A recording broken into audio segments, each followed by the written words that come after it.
이 슬라이드에서는 좀 더 자세히 보도록 할게요. 그래서 이제 첫 번째 상황 분석에서는 이제 뭘 보냐면은 각 유통 경로가 얼만큼 수익성을 줄 것인지, 그리고 시장을 커버하는 정도는 어느 정도 되는지, 그리고 이제 경쟁자들이 유통 경로를 어떻게 활용하고 있는지, 그리고 이제 유통 경로 기능을 수행하는 데 있어서 원가는 어느 정도인지, 이런 식의 이제 상황을 갖다가 분석을 합니다. 그 다음 두 번째로는 아까 말한 대로 고객의 욕구를 파악하고 이를 세분화를 하는데 이제 우리가 세분 시장별로 파악을 해야 된다는 이야기입니다. 그래서 이 유통 경로에게 있어서 고객이 원하는 편익이 무엇인지 한번 생각을 해봅시다. 여러분, 만약에 이제 유통 경로에 관련해서 여러분이 이제 어떤 편익을 얻고자 한다면 어떤 것이 될까요? 여기도 이제 바로 나오는데, 바로 지리적인 위치가 좋은 거. 여러분 이제 편의점을 생각해 볼 수가 있어요. 편의점들은 굉장히 편리한 위치에 있죠. 그리고 이제 또 짧은 대기 시간. 물건을 사는 데 있어서 기다리는 시간이 당연히 이제 적어야 좋죠. 그 다음에 또 그 상점에 가면 상품 구색이 굉장히 다양한 거. 왜냐면 그만큼 선택의 폭이 넓으니까 또 그게 이제 고객들한테 편익으로 다가가겠죠. 그 다음에 이제 또 소량으로 살 수 있는 제품. 만약 그 마트 같은 데 가서 벌크로 이제 많은 양을 사면은 당연히 그 금액도 조금씩 저렴해지는데 소량 구매로도 살 수 있는지, 그리고 저렴한 가격으로 살 수 있는지, 이런 것들이 다 이제 그 유통 경로에 있어서 고객들이 얻을 수 있는 편익에 해당이 돼요. 하지만 이 모든 편익이 5가지 편익을 모두 다 동시에 얻을 수 있으면 좋겠지만 사실상 그거는 불가능하죠. 여러분, 편의점은 굉장히 편리한 위치에 임하고 있지만 가격이 저렴한가요? 그렇지 않죠. 그리고 여러분 잘 아시는 가구 이케아 같은 경우는 상품 구매색도 굉장히 다양하죠. 하지만 위치가 편리한가요? 가격도 싸요. 하지만 위치는 편리한가요? 절대 그렇지 않죠. 넓은 매장을 갖다가 확보하기 때문에 수도권에서 약간 먼 쪽으로 이제, 아니면 수도권 근처에서 해서 땅값이 상대적으로 싼 지역을 선정을 해야지 고객들한테 저렴한 가격으로 이제 다가갈 수가 있죠. 이런 식으로 편익은 모두가 다 이제 제공할 수가 없어요. 그래서 여기서 얘기하고자 하는 거는 하나의 유통 경로로는 이 모든 세분 시장의 욕구를 충족시킬 수가 없어요. 그래서 이제 세분 시장별로 파악을 해야 된다는 얘기입니다. 예를 들어서 이제 사무용 가구 회사가 있어요. 사무용 가구 회사는 시장이 이제 예를 들어서 2가지 시장이 있을 수가 있어요. 이 대기업의 기업에 들어가는 시장, 기업이 원하는 사무용 가구, 혹은 소호, 그러니까 우리말로는 그러니까 뭐의 줄임말이냐면은 스몰 오피스, 홈 오피스.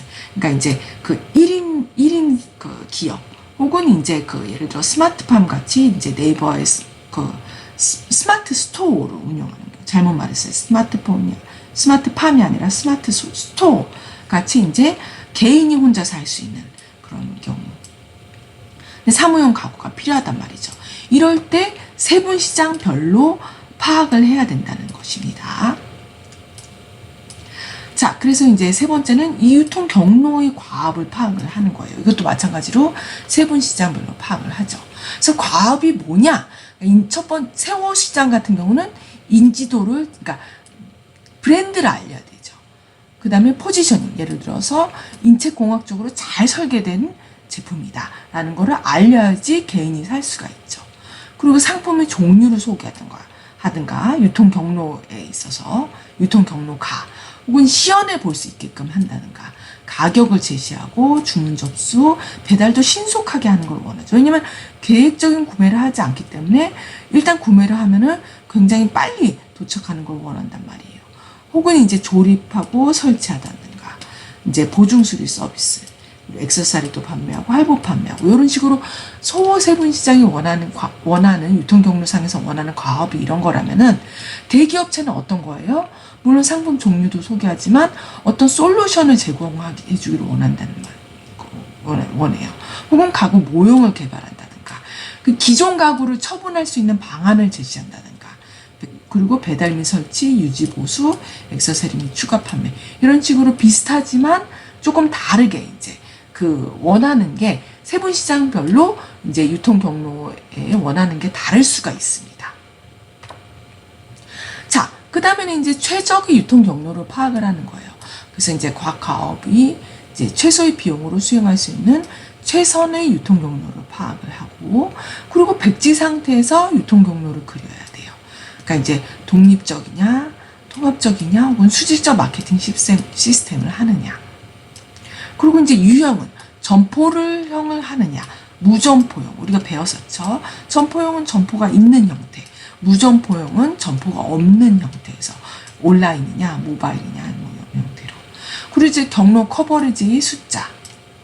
그래서 이제 이거를 보도록 할게요. 표 11-3에서는 경로 커버리지의 종류가 나와요. 그래서 이제 크게 세 가지인데, 이제 첫 번째가 바로 전속적인 유통이에요. 영어로는 exclusive distribution이고요.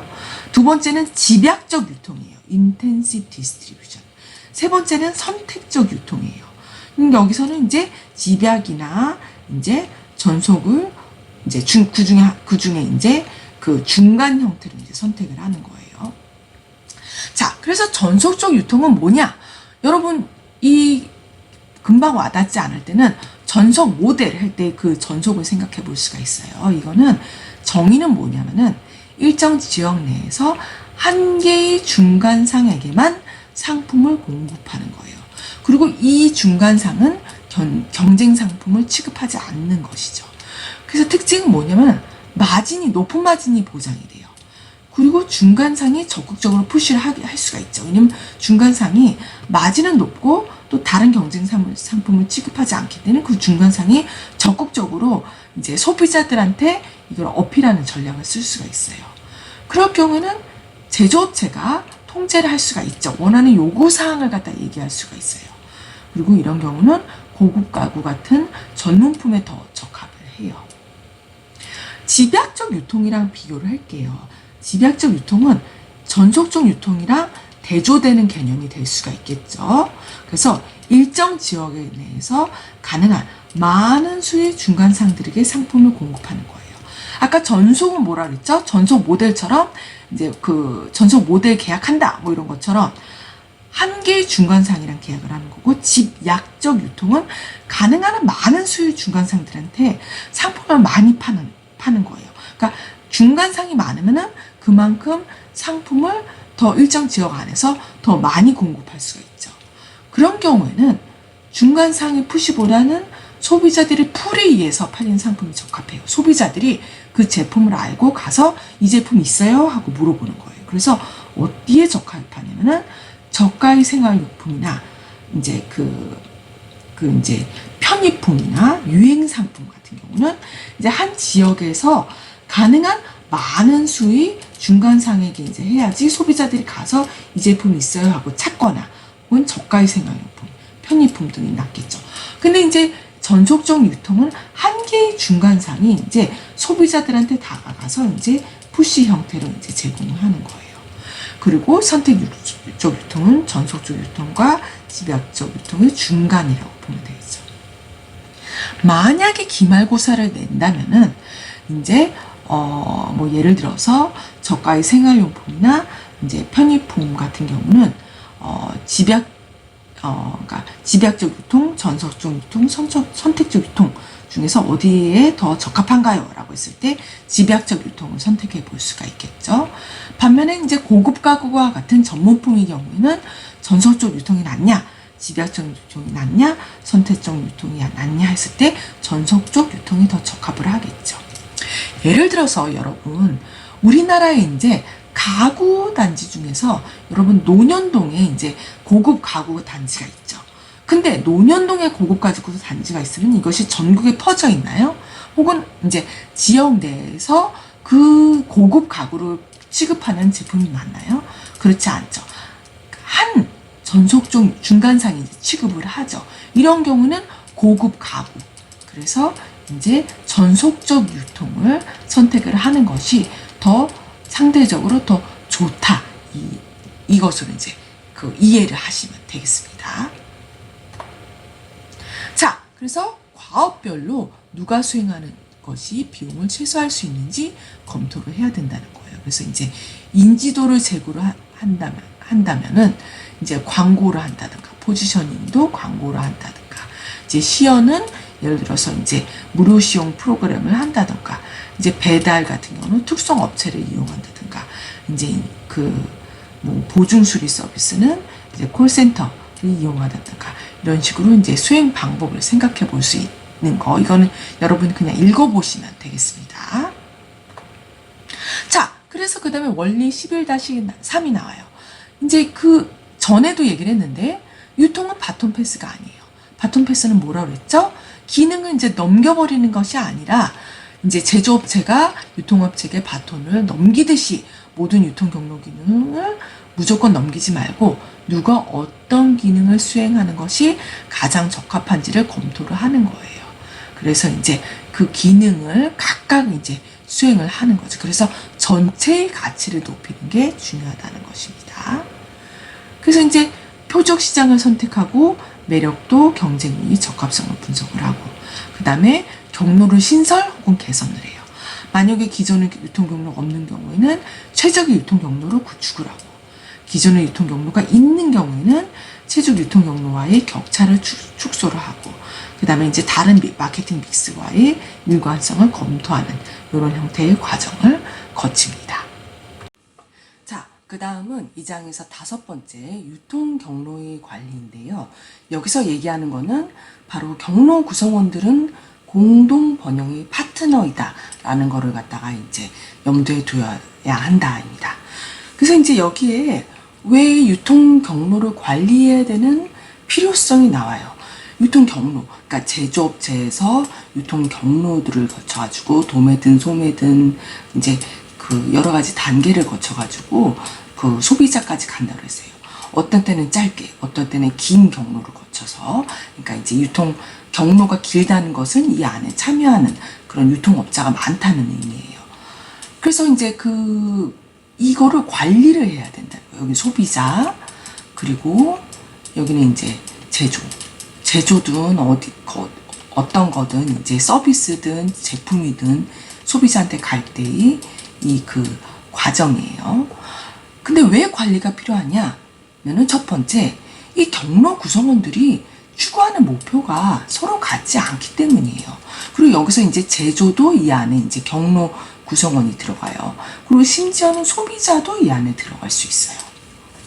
자, 어떻게 추구하는 목표가 같지 않다. 이 말은 예를 들어서 롯데제과의 롯데껌, 아니면 자일리톨, 여기 텍스트북에서는 자일리톨이 예시인데, 당연히 롯데제과 롯데껌은 이제 마트에 들어가면은 자기네 껌이 제일 잘 팔리기를 원하죠. 하지만 이마트는 어때요? 이마트는 어떤 껌이 팔리든 상관이 없어요. 그냥 껌이 잘 팔리면은 이마트에 매출이 오르고 수익이 오르기 때문에 이마트가 원하는 거는 그거죠. 하지만 롯데제과 롯데껌은 자기네가 더 잘 팔리는 거를 원하죠. 그래서 예를 들어서 매대에서 더 많은 자리를 차지한다던가, 공간을 더 많이 확보한다던가, 혹은 판촉을 더 한다던가. 그러니까 이제 그 유통업자가 신경 써주기를 원하는 거야. 하지만 이마트는 어때요? 전혀 그럴 필요성이 없죠. 그만큼 추구하는 목표가 같지 않다는 이야기입니다. 그래서 이제 이 과정에서 서로 의견 충돌이 나고 이러기 때문에 유통 경로 관리가 필요하다는 거예요. 그 다음에 두 번째, 한 경로 구성원의 행동이 다른 경로 구성원들의 성과에 영향을 미쳐요. 여기서 한 예로 뭐로 들 수가 있냐면 바로 운송업자 배달 차질도 들 수가 있어요. 여기서 보는 것처럼 여러분들이 예를 들어서 물건을 인터넷에서 샀어요. 예를 들어서 삼성전자의 노트북을 하이마트 몰에서 샀어요. 살 수도 있죠. 하이마트 가지 않고 하이마트 몰에서 살 수도 있어요. 그 다음에 어떻게 해요? 배달 운송을 하죠. 배달. 여기서 이 배달 과정도 여기 유통 경로에도 들어가죠. 경로 과정에 들어가요. 하지만 소비자가 삼성전자의 노트북을 마트 몰에서 사고 배달이 올 때 배달에 차질이 생겼어요. 문제가 생겼단 말이에요. 그랬을 때 소비자는 이거를 배달 책임이기도 하지만 어디에 불만을 가져요? 여기에도 불만을 가지고, 그리고 또 여기에도 가질 수가 있어요. 제조업체도 영향이 미칠 수가 있죠. 그러니까 이런 식으로 이 모든 경로 과정에서의 하나가 문제가 생기면은 여기에 책임을 물을 수도 있고, 혹은 여기에 전혀 책임이 없다고 볼 수도 있죠. 책임이 없다고 보기가 힘들죠. 여기에도 불만이 생길 수가 있죠. 몇 퍼센테이지라도. 그리고 이제 예를 들어서 이제 그것뿐만 아니라 이제 다른 상황에서도 이제 뭐 에어컨을 샀는데 배달에 설치에 차질이 생겼어요. 그럼 당연히 설치에 차질이 생겼다면은 그 설치와 배달을 아웃소싱을 줬지만 당연히 제조업자에도 부정적인 영향을 끼치죠. 그러니까 한 경로 구성원의 행동이 다른 경로 구성원들의 성과에 영향을 미치기 때문에 바로 유통 경로 관리가 필요하다는 얘기죠. 그렇기 때문에 경로 구성원들이 이 경로 전체 이익을 극대화하는 방향으로 움직이도록 관리할 필요가 있어요. 또 예를 들어 보도록 할게요. P&G와 월마트 사례예요. P&G는 제조업자로서 굉장히 이제 파워가 있죠. 왜냐면은 자기는 물건도 많고 P&G가 갖고 있는 각각의 브랜드도 굉장히 유명하고 사람들이 많이 구매를 해요. 그러니까 파워가 있단 말이에요. 하지만 업체 중에서 월마트는 어때요? 월마트도 굉장한 파워가 있죠. 그래서 이 제조업체와 이 유통업자가 서로 맞붙은 거예요. 왜냐면 P&G는 그 월마트 말고 다른 유통업자 입장에서는 P&G가 굉장히 파워가 있는 제조업체고, 월마트는 서로 들어가기 위해서 제조업체들이 서로 들어가기 위해서 유통업자가 굉장히 파워를 행사할 수 있는 그런 존재란 말이에요. 그래서 P&G가 월마트에 들어갈 때 자기네가 원하는 가격, 자기네가 원하는 촉진 방법, 자기네가 원하는 스타일대로 했단 말이에요. 그럼 월마트 어때요? P&G 너네 이러면 안 돼. 우리가 더 파워가 있어. 이래가지고 이제 P&G 물건을 집어넣지 않겠다라고까지 이제 갈등이 생겼단 말이에요. 갈등, 컨플릭트가 생겼어요. 근데 만약에 P&G가 월마트에 물건을 들어가지 못하고 월마트는 P&G 물건을 들여놓지 못하고 이러면 서로 어떤 문제가 생길까요? 서로 안 좋죠. 출혈 경쟁이 되는 거죠. 그래서 결국에는 P&G와 월마트의 수장들이 많아서 결국 CEO들이 만나서 협의를 했어요. 우리 사이좋게 지내자 이렇게.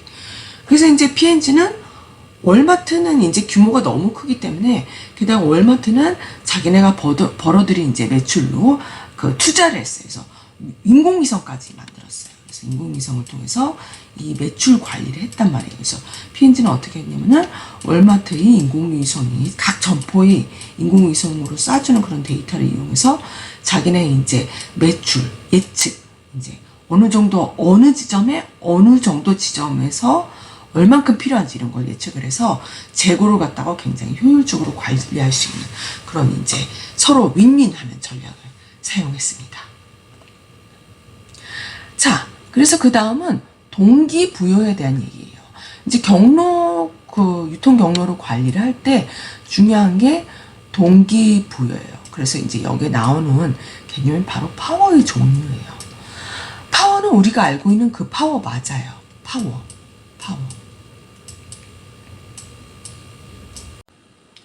파워의 정의는 뭐냐면은 바로 어떤 사람이 다른 사람을 자신의 뜻대로 행동하게 만드는 능력이에요.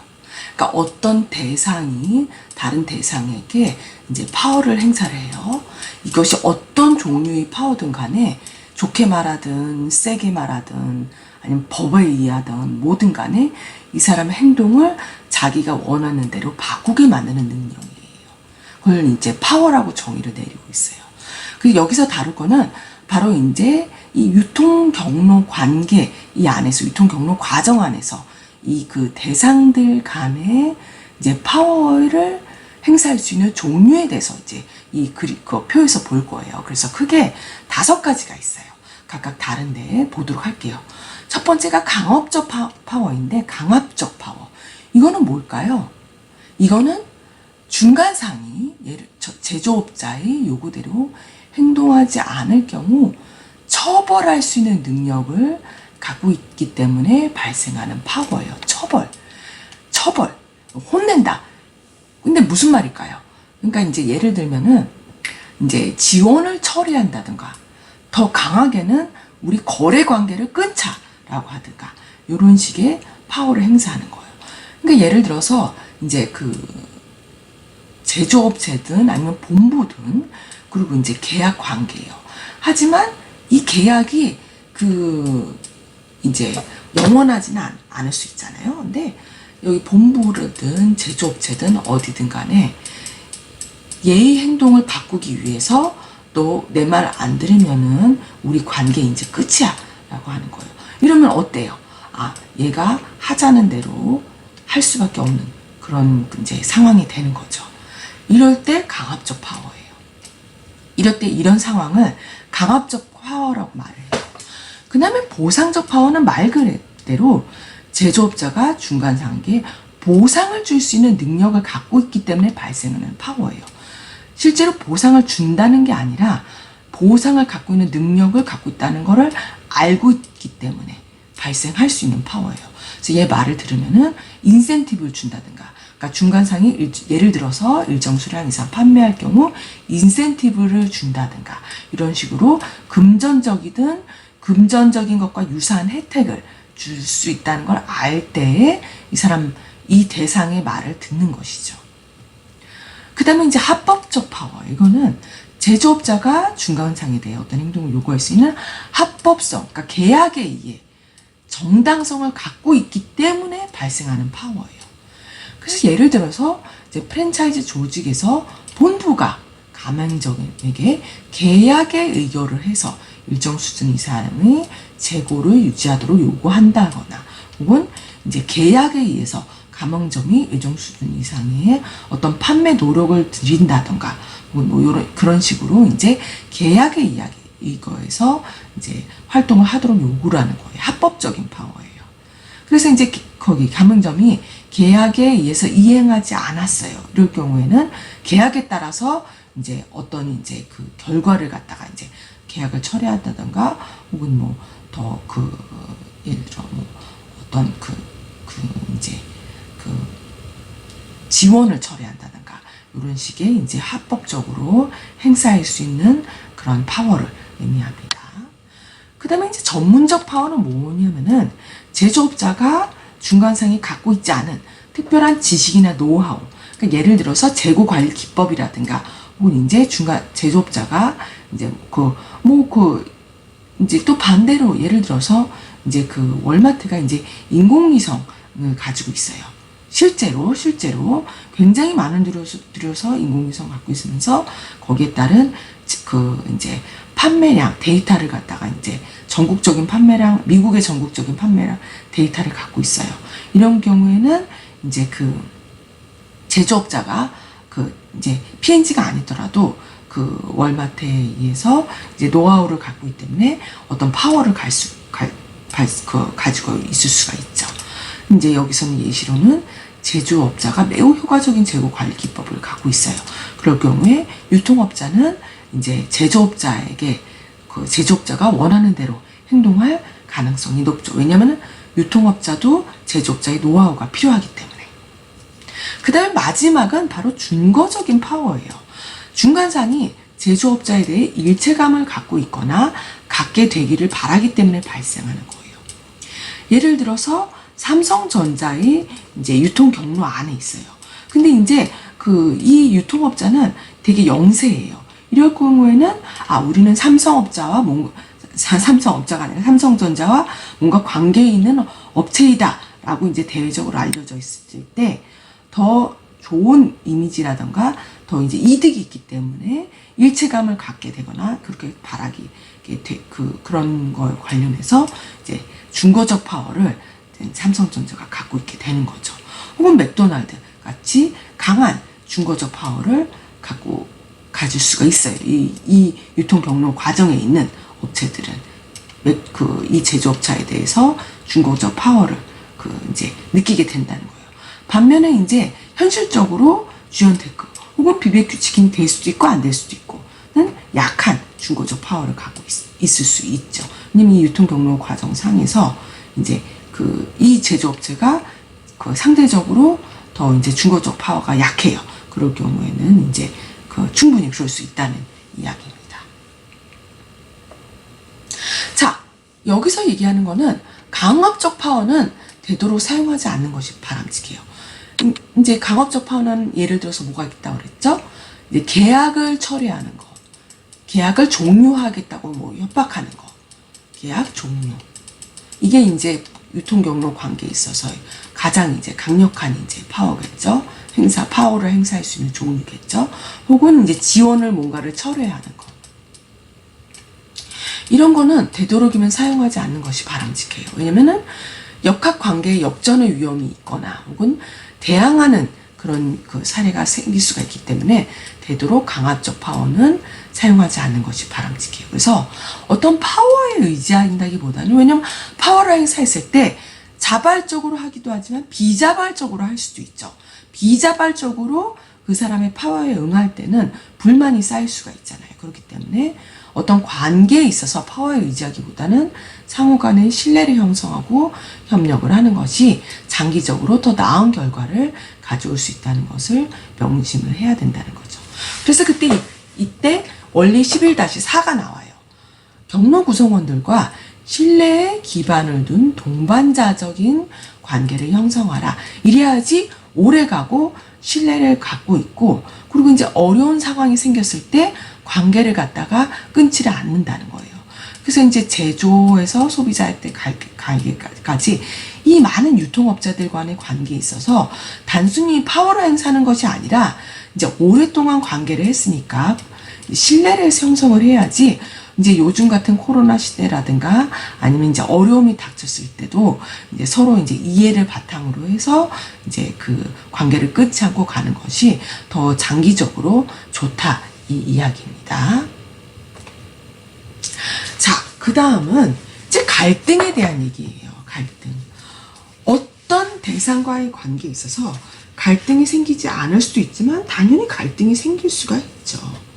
그래서 갈등의 종류가 있어요. 그래서 첫 번째는 바로 수직적인 갈등이에요. 두 번째는 수평적인 갈등이에요. 수직적인 갈등은 뭘까요? 유통 경로 내에 다른 레벨에 있는 구성원들 간에 발생하는 갈등이에요. 예를 들어서 본부와 가맹점들 사이의 갈등은 수직적인 갈등에 해당이 돼요. 본부와 프랜차이저와 프랜차이지와의 관계. 여기서 갈등이 바로 이제 수직적인 관계. 왜냐면 상하가 있기 때문에 수직적인 갈등이에요. 그리고 수평적인 갈등은 이 가맹점들 간의 관계 혹은 유통 경로 관계에서의 이제 상하 관계가 별로 없는 거. 여기 사이의 갈등이 수평적인 갈등이에요. 같은 레벨 안에 있는 구성원들 간에 발생하는 갈등이에요. 그래서 이제 예전에 맥도날드 본부와 맥도날드 가맹점 간에 본부가 이제 너무 이제 높은 이제 로열티랑 그리고 이제 월 이제 내는 수입료를 너무 많이 책정을 했어요. 그래서 이제 이 가맹점들은 너네가 너무 많은 이득을 취한다라고 해서 이제 본부와 갈등을 일으킨 적도 있었어요. 그리고 이제 수평적인 갈등에 있어서는 이제 이제 어떤 이제 영역 안에서 점포가 너무 많이 생기다든가 이런 형태로 이제 갈등이 이제 영역 싸움을 할 수도 있는 그런 관계에서도 수평적인 갈등이 생길 수가 있죠. 그래서 이 갈등의 원인이 나와요. 그래서 갈등의 원인은 크게 세 가지가 있어요. 자, 그래서 목표 불일치는 말 그대로 이제 경로 구성원 간에 목표가 일치하지 않는 것을 말해요. 그러니까 이제 목표가 서로 다르거나 혹은 그 목표를 동시에 다 달성할 수 없는 경우를 말해요. 그러니까 예를 들어서 이제 제조업자가 매출액을 늘리기 위해서 이제 온라인으로 이제 개설을 했어요. 온라인을 웹사이트에도 자기네 상품을 판매를 한단 말이에요. 그럼 매출이 이제 제조업자 입장에서는 전체적으로 증대를 하지만 오타예요. 전체적으로 증대를 하지만 유통업체 입장에서는 자기네로 올 매출액을, 그러니까 온라인 유통업자가 아닌 유통업자의 경우는 매출액을 뺏길 수 있단 말이에요. 그러니까 그런 식으로 이제 반발이 일어날 수가 있죠. 그리고 이제 그 제조업자는 자기네 수익이 더 중요한데 유통업자는 제조업자의 매출보다는 자기네의 그 마진이 더 중요하게 여기면은 그에 따라서 목표가 불일치가 돼서 이제 갈등이 생길 수가 있죠.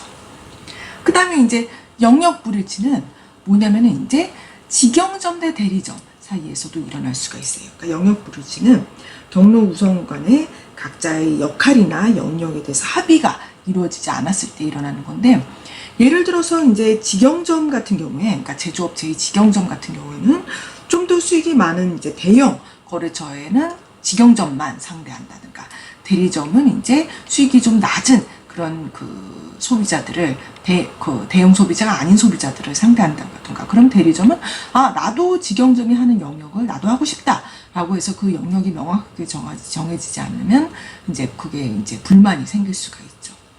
또 유통업자 대 유통업자끼리도 이제 당연히 영역 불일치가 있을 수가 있어요.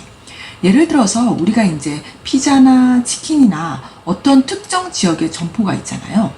근데 이제 본사 입장에서는 이 지역에 매출이 굉장히 많이 일어나요. 소비자들이 많이 산단 말이에요. 그러면은 지점을 하나 더 개설하는 것이 본사 입장에서는 매출이 더 증대를 한단 말이에요. 하지만 이 지점 입장에서는 자기네가 이만큼을 다 커버를 하고 있었는데, 물론 이제 그 소비자들이 너무 원하는 것이 많으면 커버를 못해요. 근데 70%를 커버를 하고 있었단 말이에요. 근데 지점이 하나 생김으로 인해서 이제 50%를 커버를 하면은 얘네가 50%, 얘네가 50%를 커버를 해요, 각각. 그러면 이제 본사 입장에서는 100%의 매출을 얻지만 얘는 70%의 그 매출을 얻던 것을 50%로 이걸 나눠야 된다는 그런 의미죠. 이런 식으로 이제 영역이 이제 불일치가 생겨서 이제 갈등이 생길 수가 있습니다. 자, 그 다음에 이제 지각 불일치인데, 이거는 뭐냐면은 지각은 여기서 그 학교에 지각했다, 그 지각이 아니라 퍼셉션이에요. 퍼셉션은 이제 그 아는 거, 인식하고 그 이해하는 거와 연관이 있는데, 예를 들어서 이제 판매가 감소를 했어요. 근데 그거에 대해서 본사는 책임이 어디라고 생각하면은 유통업자 책임이라고 생각하는 거예요. 판매가 감소하는 것은 유통업자가 적극적으로 영업을 하지 않아서이다, 적극적으로 판매를 하지 않아서이다 라고 이제 매출 감소에 대한 책임을 물어요. 혹은 좀 더 열심히 해야 되는 거 아니냐 라고 이야기를 합니다. 그렇지만 영업점 입장에서는, 유통업자 입장에서는 아니다, 우리의 책임이 아니라 전반적으로 시장이 안 좋다라든가, 아니면 시장이 감소하는 추세다, 아니면 소비자의 선호가 변화하고 있다, 그러니까 본사에서 좀 다르게 해야 된다라고 이제 판매 감소에 대한 책임을 다르게 인식을 하는 거죠. 그런 식으로 이제 지각 불일치도 이제 갈등의 원인이 될 수가 있습니다. 그래서 갈등의 원인은 크게 세 가지인데, 목표 불일치, 그 다음에 영역 불일치, 지각 불일치로 인해서 발생을 할 수가 있습니다. 그래서 이제 갈등을 해결하는 방안이에요. 이제 갈등 관리의 열쇠는 이 갈등을 아예 없애는 것이 아니라 갈등을 건설적으로 해결하는 것이에요. 그래서 이제 갈등 해결 방안으로는 이제 대표적으로 이제 갈등 해결하는 방안은 여러 가지가 있을 수가 있어요. 그리고 이제 점점 더 사회가 변하기 때문에 새로운 갈등이 생길 수가 있는데, 또 새로운 갈등에 대해서 또 현명하게 이제 해결하는 그런 방법을 모색을 해야 됩니다. 그래서 이제 그 기존에는 이제 예를 들어서 갈등이 생긴다, 그러면 이제 세분 시장별로 경로를 명확하게 구분을 하는 거예요. 그러니까 예를 들어서 이제 인터넷을 이용하는 사람들이 연령대가 만약에 젊은 층이다, 그리고 오프라인을 이용하는 연령대가 약 그 젊은 층이 아니다 했을 때, 이 세분 시장별로 그 연령대가 낮은 층은 온라인과 모바일, 그리고 연령대가 있는 층은 오프라인, 이런 식으로 이제 세분 시장에 따라서 경로를 이제 명확하게 구분을 하는 것이죠. 그리고 또 하나는 경로별로 상품 및 브랜드를 다르게 가져가는 거예요. 그래서 예를 들어서 온라인과 홈쇼핑용 상품 따로 있고, 오프라인용 매장에서 파는 거 따로 있고, 그래서 예를 들어 오프라인은 좀 더 고급화된 거, 그리고 이제 그 온라인이나 모바일은 좀 더 이제 보편화된 거, 대중화된 거, 이런 거를 이렇게 차별화해서 다르게 해서 판매를 하는 방법도 있고요. 그리고 또 하나는 경로와 매출액을 동시에 확대를 하는 방법도 있어요. 이거는 뭐냐면은 다 조금 비슷해요. 그러니까 예를 들어서 이제 미국의 이제 구디어 타이어라고 이제 굉장히 매출액이 높은 타이어가 있어요. 유명한 타이어가 있는데 이 타이어가 이제 자기네 매출을 더 높이려고 이제 기존 딜러, 이제 타이어를 기존 딜러를 통해서만 판매를 했었어요. 근데 할인점에도 들어가겠다 그랬어요. 그러면 기존 딜러는 어때요? 자기네가 팔 수도 있는 건데 할인점에서까지 팔면은 고객들이 할인점에 가서 타이어를 살 거 아니에요? 그럼 당연히 자기네 매출이 감소를 하겠죠. 근데 기존 딜러한테 어떻게 설득을 했냐면은 너네한테는 독점적으로 신상품, 새로운 제품, 그리고 더 좋은 이제 브랜드는 너네만 신상품이에요. 너네가 더 좋은 제품을 팔고 할인점에는 약간 2월 상품 혹은 이제 잘 판매가 일어나지 않는 상품으로 이제 다르게 들어가겠다라고 이제 그렇게 설득을 할 수가 있죠. 그 두 번째 얘기랑 약간 비슷한 얘기예요. 혹은 이제 역할을 분담하거나 이제 보상을 제공을 한다던가. 이제 온라인이나 모바일이 굉장히 확대되고 오프라인이 줄어들 것 같으면은 온라인과 모바일을 굉장히 키우는 동시에 오프라인의 역할 분담을 줄이고, 예를 들어 이제 그 AS라든가 이런 거는 좀 다른 쪽에서 하던가, 혹은 뭐 보상을 제공한다던가 그런 방법도 있을 수 있겠고, 경로를 갖다가 축소를 한다던가 아니면 경로 관리를 투명하게 한다든가 이런 식으로 이제 갈등을 해결하는 방법들이 있습니다. 자, 그래서 그 다음에 성과 평가인데요. 이거는 그 두 가지로 나눌 수가 있어요. 효과성에 대한 평가 항목, 그리고 효율성에 대한 평가 항목. 효과성은 주로 이제 그 눈에 정확하게 이제 비용으로 상정되지 않는 거, 하지만 장기적으로는 긍정적인 영향이 있는 거. 예를 들어서 전반적인 만족도. 그러니까 이제 연구 결과에 의하면은 만족도가 높으면은 기업의 성과, 그러니까 매출액이라든가 수익성에 기업의 그 성과, 기업의 퍼포먼스다, 성과다 이런 말을 쓴다면은 대부분이 이거는 매출액은 이제 그 여러 번 강조를 했지만 비용을 뺀 이제 그 단위당, 그러니까 판매 금액 곱하기 판매량에 해당이 되죠. 그러니까 비용을 빼지 않은 걸 말해요.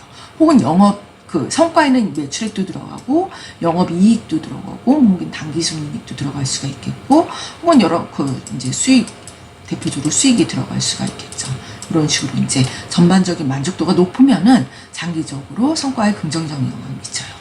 그리고 이제 그 차별적인 서비스, 그러니까 이제 그 시장에 따라서 이제 얼만큼 이제 그 서비스가 다른지, 혹은 이제 클레임이 줄어들었는지, 불만 사항을 제기한 건수가 줄어들었는지, 혹은 수요 예측을 좀 더 정확하게 할 수 있었는지, 그리고 이제 신시장을 개척한 건수 및 비율, 그리고 이제 중간상의 거래 전환, 그러니까 중간상이 이제 거래를 갖다가 이제 바꾸거나 그런 거, 신규 대리점의 수화 비율, 이런 식으로 효과성을 평가할 수가 있겠고, 효율성은 이제 비용, 유통비용, 물류비용, 수송비, 창고비, 생산비, 유지비. 그러니까 여기서는 이 하나하나의 항목을 갖다가 외울 필요는 없어요. 근데 효과성이라는 거는 전반적으로 이제 비용과 좀 관련이 먼 거, 효율성이라는 거는 비용과 좀 관련이 있는 것이라고 이제 이해를 하시면 되겠습니다. 자, 여러분, 이상으로 그 11장 유통관리를 마쳤습니다.